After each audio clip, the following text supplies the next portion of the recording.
What if I told you that one of the most trusted exercises for building strong glutes might actually be making your body weaker after 50? For decades, we've been told the same thing. If you want strong hips, strong legs, and a strong backside, you need to do squats. And to be fair, squats can be a good exercise. They're not evil. They're not useless. And this is not about blaming anyone. But here's the uncomfortable question. No one really asks, what if squats, the way most people over 50 do them, are no longer serving your body the way you think they are? According to the CDC, falls are the #1 cause of injury-related death in adults over 65. According to Harvard Health, aging joints lose shock absorption and tolerance to compressive load, especially in the knees, hips, and lower back.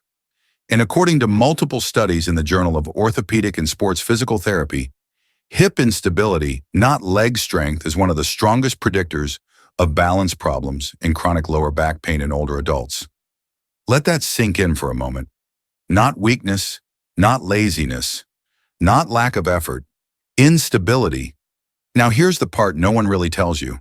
Most squat variations, especially the ones people do at home, are great at working the big glute muscle, the gluteus maximus, but they often miss a much more important muscle for people over 50, the gluteus medius, the muscle that keeps your pelvis level, your hips stable, and your body upright when you walk, turn, or stand on one leg.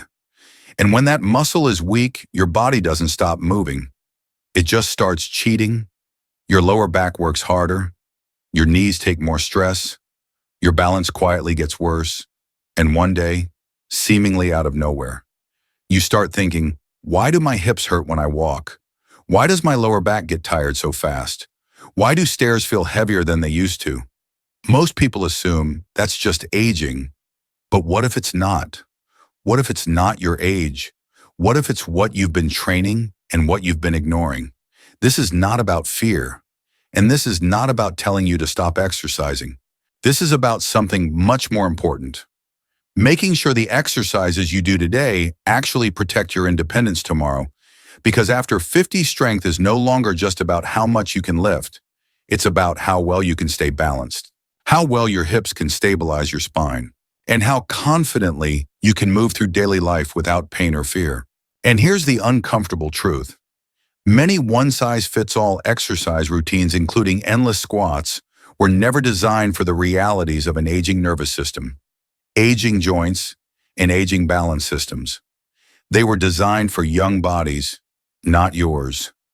And that doesn't mean your body's broken. It means your body is asking for a smarter strategy. If you're watching this and you're over 50, I'd love to know you better. Drop a comment below with your first name, age, and where you're watching from. This isn't just a video, it's a growing community of people choosing strength, balance, and better movement one small step at a time. Let's be honest, most people over 50 aren't skipping exercise out of laziness. You walk, you stay active, some of you even do squats. Why? Because you were told by doctors, magazines, and well-meaning trainers that squats are essential for strong glutes, better posture, and healthy aging. And again, let's be fair, they're not wrong, but they're not completely right either. Because there's one thing these routines never consider: the way your body changes after 50.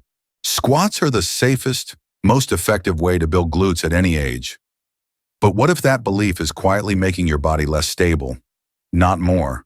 What if your joints, your nervous system, and your deep stabilizer muscles are no longer supported by the standard advice? Here's what almost no one explains. Squats mostly target the gluteus maximus, the big muscle that gives your butt shape and power. But they often neglect the gluteus medius, the smaller, deeper muscle that keeps your pelvis level and your spine protected. And guess which one matters more after 50? Not the big one, the smart one. The gluteus medius controls your side-to-side balance, how level your pelvis stays while walking, whether or not you feel wobbly on stairs or uneven ground. Most people think, if I just keep moving, I'll be fine. But the reality is this movement without activation is just repetition. And repetition without balance leads to compensation and eventually injury. A study published in Journal of Orthopedic and Sports Physical Therapy 2020 found that weakness in the gluteus medius was a significant predictor of lower back pain. Hip instability, increased fall risk even in people who exercise regularly. Another review in Gait and Posture Journal showed that traditional squats underactivate the glute medius by up to 50%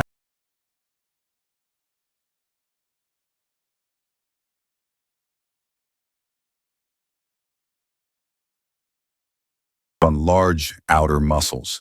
Deep stabilizers like the gluteus medius shut down. Your joints carry the stress your muscles should handle. You start feeling stiff, sore, and tired even if you're doing everything right. Eventually, your confidence in your own body declines. And the worst part, it all looks invisible from the outside until something breaks. You don't need to throw away squats forever, but you do need to add movements that retrain your stabilizers, not just build your big muscles. That's why in the next section, we'll walk through 4 exercises that are better than squats for people over 50. Not because they're harder, but because they're smarter. They activate the muscles that matter most. They respect your joints, and they give you the stability and confidence that squats alone can't.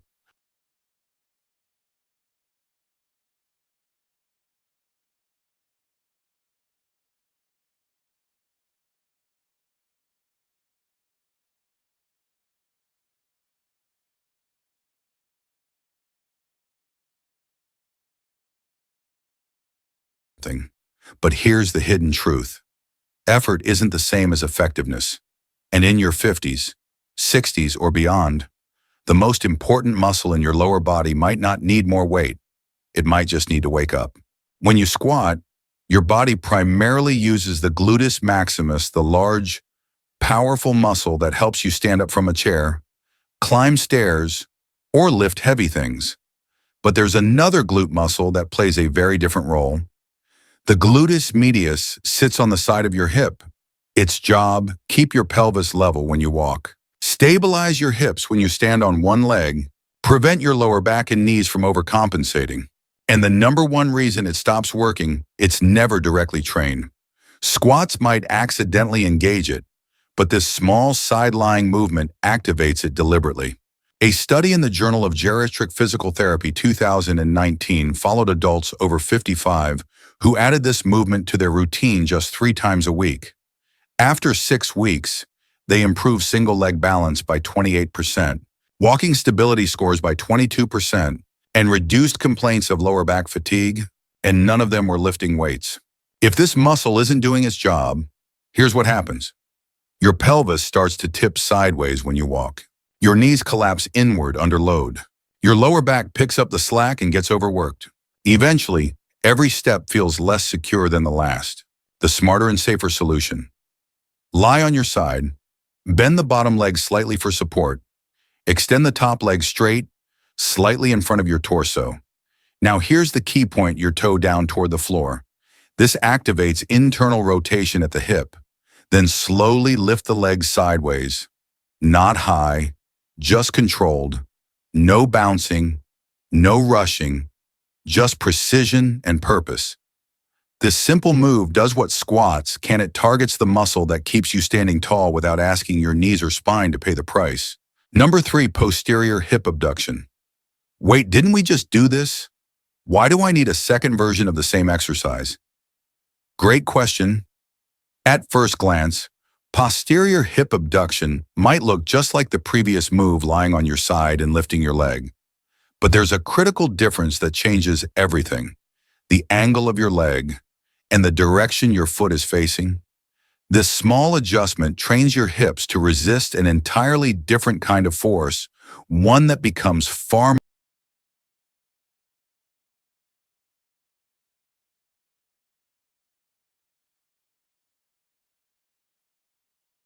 internal rotation. This triggers a deeper layer of your gluteus medius, the fibers responsible for controlling hip stability when your body moves backward or twists, preventing rotation-based falls like slipping sideways or turning quickly. Squats don't train this. Walking doesn't train this. Even most machines at the gym ignore this.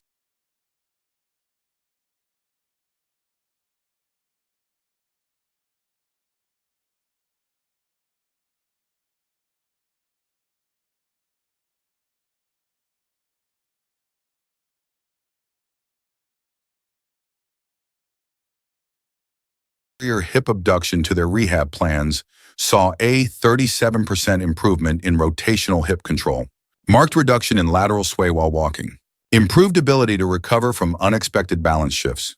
And these gains persisted even after 12 weeks. When you don't train this range, your hips lose rotation power. Your knees collapse inward. Your spine twists to compensate. Simple motions like turning to grab a seatbelt become risky. It's not about strength, it's about control. And most people lose it without even realizing.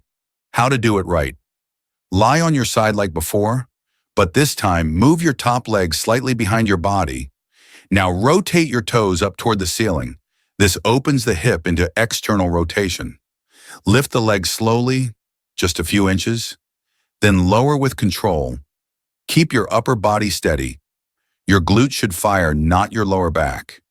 You're not just lifting your leg, you're retraining your brain to protect your hips from the movements that catch most people off guard. Number 2, standing hip drop and abduction. I walk every day. Isn't that enough for balance? This is one of the most common beliefs among active adults over 50. And yes, walking is great. It's safe, rhythmic, and accessible. But here's the problem. Walking only moves your body forward. Real balance requires control in every direction, especially side to side. And that's exactly where falls tend to happen. Think of your pelvis as a platform. Every time you lift one foot off the ground, your gluteus medius on the opposite side has to hold that platform level. If it doesn't, your pelvis drops, your spine tilts, your knee collapses inward, and you feel wobbly. This chain reaction is subtle but incredibly common in aging adults.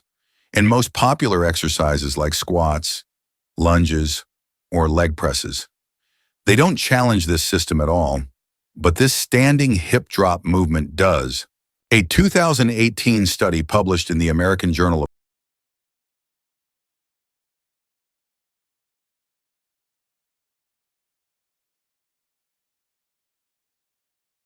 Adults over 55. These are not just athletic markers. They're everyday life markers, whether you can step off a curb safely, put on pants without sitting down, turn quickly without losing footing. When your glute medius can't stabilize side-to-side movement, your hips shift out of alignment. Your knees compensate inward. Your balance suffers, and your fear of movement increases. Over time, that fear becomes avoidance. Avoidance becomes weakness, and weakness becomes dependence. But it doesn't have to be that way. How to rebuild lateral control, one step at a time. Stand near a wall or sturdy surface. Shift your weight onto one leg. The opposite leg should hover slightly forward. Toes turn slightly inward. Now slowly swing the lifted leg out to the side. As you do, let your hip on the standing side drop slightly. Then use your glute on the standing side to pull it back up. This tiny motion creates tension on both sides, the moving leg and the stabilizing leg. Don't rush. Let your glutes do the work.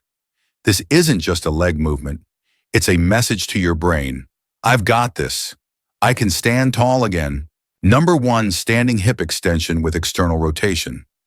So now I'm just swinging my leg behind me. How is that better than a squat? Let's be real, this move looks almost too simple. You're standing, your leg goes behind you, and maybe you turn a little. It doesn't feel intense. It doesn't look impressive. But here's the science-backed truth. This move mimics how your body actually loses balance in real life. And more importantly, it retrains your body to recover from it. Most exercises, especially squats, are done in a straight line, moving up and down. But in the real world, life is rotational.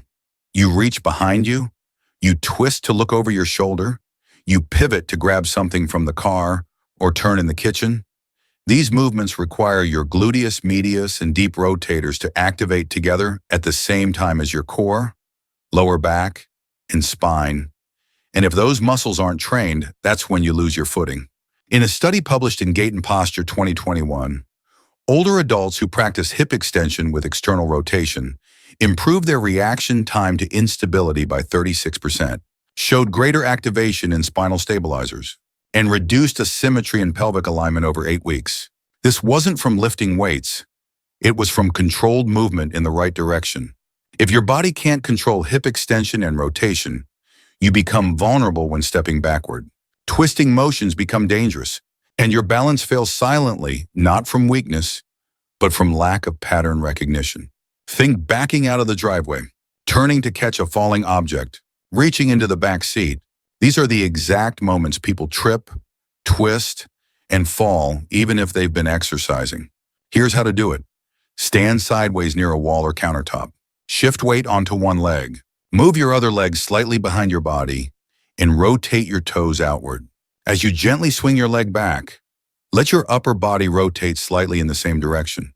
This creates controlled tension from your glute, across your hip, through your spine. Think short, focused, and stable, not big, dramatic, or fast. It's about training control under rotation, not just motion under load. Strength isn't just lifting heavy. It's being able to move with confidence even when life throws you off balance. Let's take a step back. You've probably done your best. You tried squats. You stayed active. You followed advice that said, if you want to age strong, you need to push harder. But what if your strength wasn't missing? It was just being misdirected. What if the problem wasn't you, but the routines that never adjusted for the body you live in today? Because here's what no one tells you. After 50, real strength isn't about pushing more weight. It's about restoring the connection between your brain and your body.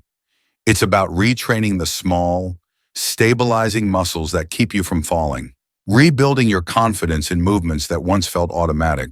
Reclaiming the kind of independence that doesn't show up in gym selfies but shows up when you climb stairs, walk uneven sidewalks, or pick something up without fear.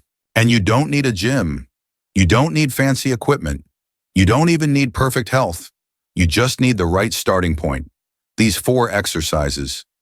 They're not flashy, they're not intense, but they are honest. They meet your body where it is. And over time, they remind your nervous system, your muscles, and your confidence that you are still capable more than you may realize. This is not to scare you. This is to empower you. So start where you are. Even if that means lying on the floor and lifting one leg, even if it feels small, especially if it feels small, because what's small today could be the very thing that keeps you moving, upright, and independent tomorrow.